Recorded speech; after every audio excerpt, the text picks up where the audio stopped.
Top quality और consistent performance के लिए सिर्फ सिल्वर पंप नाम याद रखना। ಈಗ ಬೇಸಿಗೆ ಆರಂಭ ಆಗ್ತಿದೆ. ಜನರು ಬಿರು ಬಿಸಿಲಿನಿಂದ ಈಗಾಗಲೇ ಕಂಗಾಲಾಗಿದ್ದಾರೆ.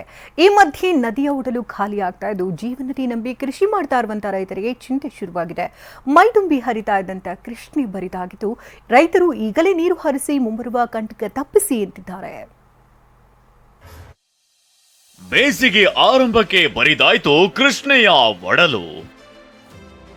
ರೈತರಿಗೆ ಅಳಿದುಳಿದ ನೀರೇ ಗತಿ, ಪ್ರಾಣಿ ಪಕ್ಷಿಗಳ ಪರದಾಟ. ಮೈತುಂಬಿ ಹರಿಯುತ್ತಿದ್ದ ನದಿ ಖಾಲಿ ಖಾಲಿಯಾಗಿದೆ. ಅಲ್ಲಲ್ಲಿ ತಗ್ಗುಗುಂಡಿಗಳ ನೀರಿಗೆ ರೈತರು ಪಂಪ್ ಸೆಟ್ ಅಳವಡಿಸಿ ನೀರು ಪಡಿತಿದ್ದಾರೆ. ಪಕ್ಷಿಗಳು ಖಾಲಿಯಾದ ನೀರಲ್ಲಿ ಆಹಾರ ಅರಸುತ್ತಿವೆ. ಈ ದೃಶ್ಯ ಕಂಡು ಬಂದಿದ್ದು ಬಾಗಲಕೋಟೆ ಜಿಲ್ಲೆ ಜಮಖಂಡಿ ತಾಲೂಕಿನ ಮುತ್ತೂರು, ಮೈಗೂರು, ತುಬಚಿ ವ್ಯಾಪ್ತಿಯ ಕೃಷ್ಣಾ ತೀರದಲ್ಲಿ. ಕೃಷ್ಣಾ ನದಿ ಬಾಗಲಕೋಟೆ ಜಿಲ್ಲೆಯ ಜೀವನದಿ.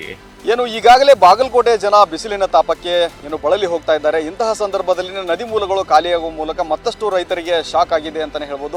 ಸದ್ಯದ ಸ್ಥಿತಿ ಯಾವ ರೀತಿ ಇದೆ ಅನ್ನೋದನ್ನ ನಾವು ಇಲ್ಲಿ ತೋರಿಸ್ತಾ ಇದ್ದೀವಿ. ಯಾಕಂತಂದ್ರೆ ಈಗಾಗಲೇ ಬೇಸಿಗೆ ಆರಂಭವಾಗ್ತಾ ಇರುವಂಥದ್ದು. ಇಂತಹ ಸಂದರ್ಭದಲ್ಲಿ ರೈತರಿಗೆ ಸಹಜವಾಗಿ ಕೃಷಿಗೆ ಹೆಚ್ಚಿನ ನೀರು ಬೇಕು, ಅದರ ಜೊತೆಗೆ ಜನ ಜಾನುವಾರುಗಳಿಗೆ ಕುಡಿಯೋದಕ್ಕೆ ನೀರು ಬೇಕಾಗುತ್ತದೆ. ಆದರೆ ಈಗ ಬಹುತೇಕವಾಗಿ ಕೃಷ್ಣಾ ನದಿ ನೀರು ತಳಮಟ್ಟಕ್ಕೆ ಹೋಗ್ತಾ ಇದೆ. ಇದರಿಂದ ರೈತ ಕುಲಕ್ಕೆ ಭಾರಿ ಪ್ರಮಾಣದ ತೊಂದರೆ ಉಂಟಾಗ್ತಾ ಇರುವಂಥದ್ದು.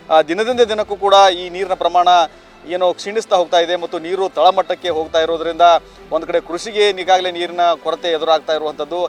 ಇದನ್ನ ನಂಬಿಕೊಂಡು ಲಕ್ಷಾಂತರ ಎಕರೆ ಪ್ರದೇಶದಲ್ಲಿ ರೈತರು ನೀರಾವರಿ ಮಾಡ್ತಾರೆ. ಮಳೆಗಾಲ, ಬೇಸಿಗೆಗಾಲ, ಚಳಿಗಾಲ 3 ಕಾಲದಲ್ಲೂ ಕೃಷ್ಣಾ ನದಿಯೇ ರೈತರಿಗೆ ಆಸರೆ. ಆದ್ರೆ ಬೇಸಿಗೆ ಆರಂಭವಾಗ್ತಿದ್ದಂತೆ ನೀರು ಭಾರಿ ಪ್ರಮಾಣದಲ್ಲಿ ಇಳಿಕೆಯಾಗಿದೆ. ತುಂಬಿ ಹರಿಯುತ್ತಿದ್ದ ಕೃಷ್ಣೆಯ ಒಡಲು ಬತ್ತಿ ಹೋಗಿದೆ. ಅಲ್ಲಲ್ಲಿ ತಗ್ಗು ಗುಂಡಿಗಳಲ್ಲಿ ಮಾತ್ರ ನೀರಿದ್ದು ಅವುಗಳಿಗೆ ನೀರಿನ ಪಂಪ್ ಮೂಲಕ ರೈತರು ತಮ್ಮ ಹೊಲಗಳಿಗೆ ನೀರನ್ನ ಸಾಗಿಸುತ್ತಿದ್ದಾರೆ.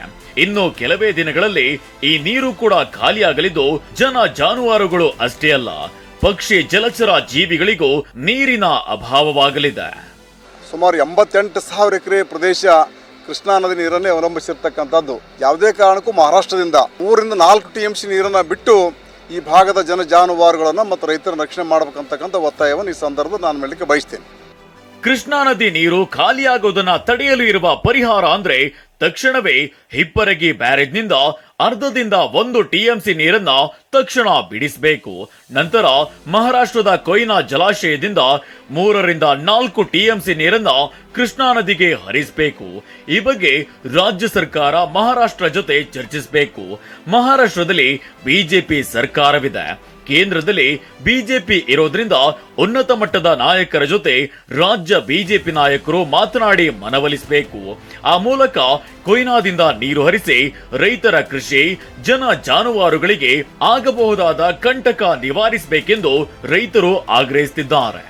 ಮತ್ತು ಅದೆಲ್ಲ ಬೆಳೆ ಲಾಸ್ ಆತಂದ್ರೆ ರೈತಿಗೆ ಭಾಳ ತ್ರಾಸ ಆಕೈತ್ರಿ. ಮುಂದೆ ದನ ಕರುಗಳಿಗೆ ನೀರಲ್ಲಿ ಹಾಕವು, ಬೆಳೆಗಳು ಎಲ್ಲ ನಮ್ಮ ಒಳಗಾಲಕ್ಕವು. ಇಲ್ಲಿ ಇರ್ತಕ್ಕಂಥ ಜಲಚರ ಪ್ರಾಣಿಗಳು, ಮೀನಾಗಲಿ ಮತ್ತು ಪಕ್ಷಿಗಳಾಗಲಿ ಇವೆಲ್ಲ ಯಾವಕ್ಕೂ ಕುಡಿಯೋಕೆ ನೀರು ಸಿಗೋದಿಲ್ಲ ಸರ್. ಈಗೆಲ್ಲ ಮೇನೆಲ್ಲ ಸತ್ತು ಹೋಗ್ಯಾವ್ರಿ, ಎಲ್ಲ ಸತ್ತು ಬೀಳತ್ತೇವು.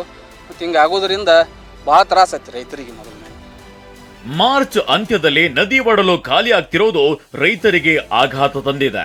ರೈತರ ಬೇಡಿಕೆಯಂತೆ ರಾಜ್ಯ ಸರ್ಕಾರ ಮಹಾರಾಷ್ಟ್ರ ಸರ್ಕಾರದ ಜೊತೆ ಚರ್ಚಿಸಿ ಕೊಯ್ನಾದಿಂದ ನೀರು ಹರಿಸಿ ರೈತರು, ಜಾನುವಾರುಗಳು, ಜಲಚರಗಳು, ಪಕ್ಷಿಗಳಿಗೆ ನೀರಿನ ಆಸರೆಯಾಗುವ ನಿಟ್ಟಿನಲ್ಲಿ ಕ್ರಮ ಕೈಗೊಳ್ಳಬೇಕಾಗಿದೆ. ರವಿ ಮೂಕಿ, TV9 ಬಾಗಲಕೋಟೆ.